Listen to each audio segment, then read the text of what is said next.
Self-realization, the path to freedom. Chapter 14. Self-realization is the fulfillment of our potential. To be all you can be is a worthy goal in life, but what are the factors that aid us in our search for, as Maslow called it, self-actualization?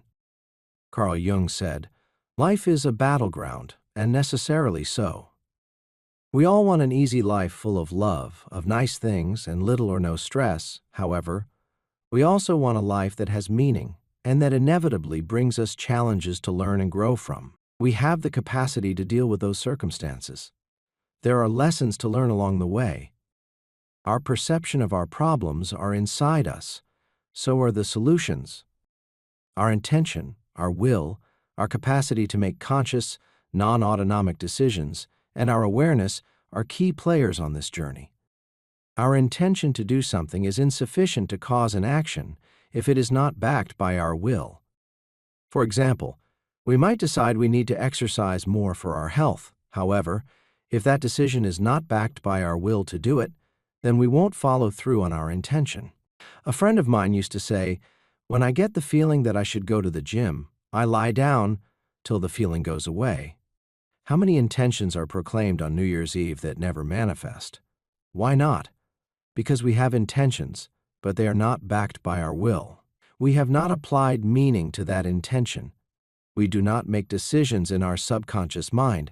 We make them in our conscious mind. Is that a problem? Yes, because the drive to follow through on our intentions is generated in our subconscious mind, and that is also the home of all the reasons why we can't do it, our past experience of where we failed, and our opinion of the strength of our will to succeed. Our will is our motivation and our determination to succeed.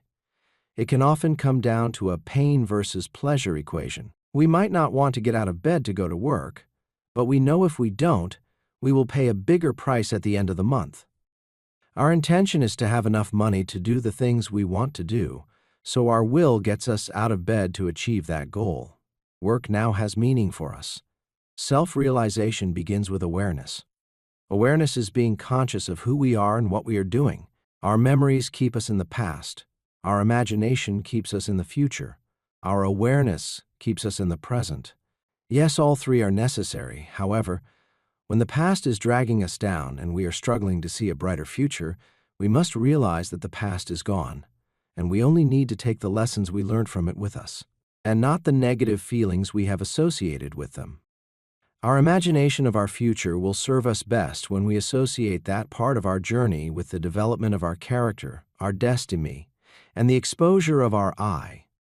What we are consciously aware of at each moment of the day helps us to keep a sound perspective on that journey. Our natural state is a state of unconscious. Our daily activities are on such a repeat cycle that we only pay minimal attention to what is going on in us and around us. Carl Jung says, "Happily, nature sees to it that the unconscious contents of our mind will erupt in our consciousness sooner or later and create a necessary confusion." Self-realization is the exposure of our real selves, our I, and that means recognizing the masks we are wearing and why we are wearing them. It also means recognizing and acknowledging the parts of ourselves that we don't like or wish to hide. The exercise is not to judge them, but to accept that, for now, they are part of what makes us who we are. Often, the parts of us that we don't like just need to be flipped over, viewed from a perspective of the strengths they offer, rather than their negative attributes. What is your opinion of who you are? What attributes are you happy with? What would you like to change? It's easier to take away something that is there than to bring something into existence that is not there. What does that mean? If I tell you to stop doing something that you are currently doing, you know it is possible to do that. If I tell you to start doing something that you are not doing, it's harder because you don't even know if you can do it. So work on stopping the thoughts that are limiting you. What are they? How can you identify them? You have likely been thinking that way for so long that you feel those thoughts are just a part of you, or actually are you. They're not. The starting point is this: become conscious of them. Tune into the incessant chatter in your head and shock yourself to discover and identify just how many limiting beliefs are going on in there, and what is the price you are paying for having them. Let's look at a few. Imagine you are about to write your current status on social media declaring one of the following: how good you are, how capable you are, how loving you are, how grateful you are, how intelligent you are, how interesting you are, how artistic you are, how talented you are, how wonderful you are, or how amazing you are. Would you be hesitant to do that? Do you think your friends would laugh and sneer at you or cheer you on? How about a status of how lonely you are, how sad you are, how untalented you are, how useless you are, how unmotivated you are, how incapable you are, how frustrated you are, how angry you are, how untidy you are, how disorganized you are, or how forgettable you are? How would your friends react to that? Can you answer, why are you antisocial? Why won't you engage others in conversation? Why won't you go after what you really want? Why do you feel that you don't really matter to anyone?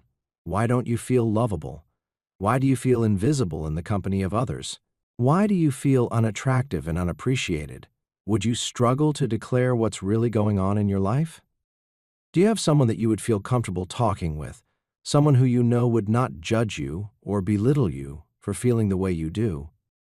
We all carry a collection of these and other limiting beliefs, so don't think you are alone in this.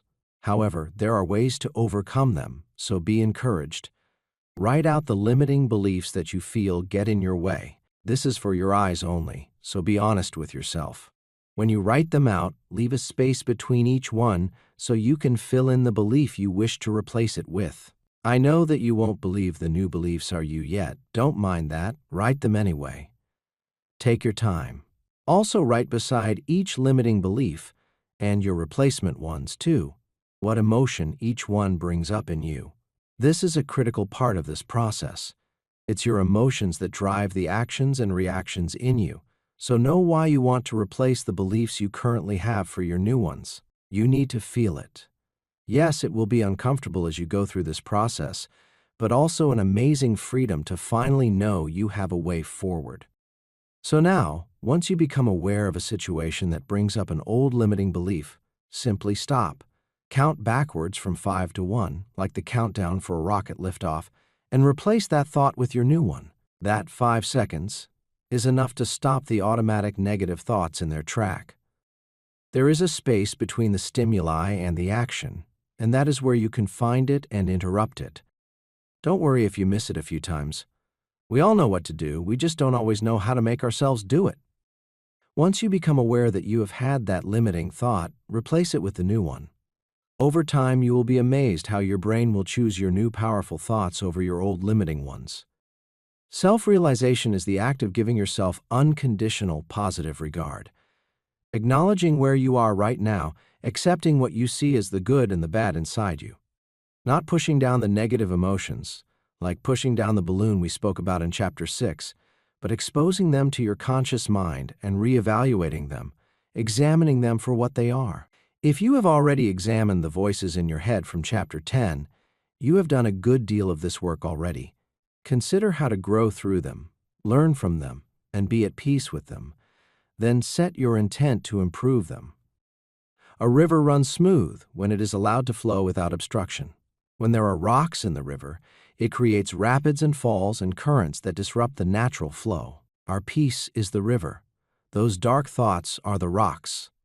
When we remove the rocks from the river, it will naturally flow calm again.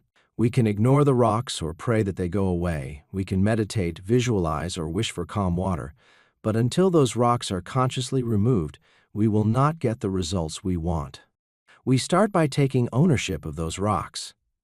If we blame others for putting them there, then we disarm ourselves from reaching the solution.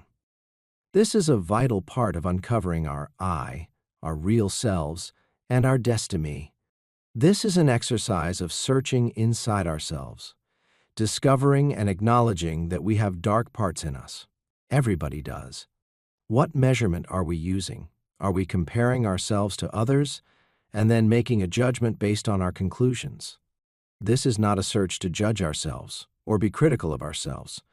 This is a search to expose the parts of us that we have deliberately kept hidden, not just from the people we believe would be critical of us, but also from ourselves.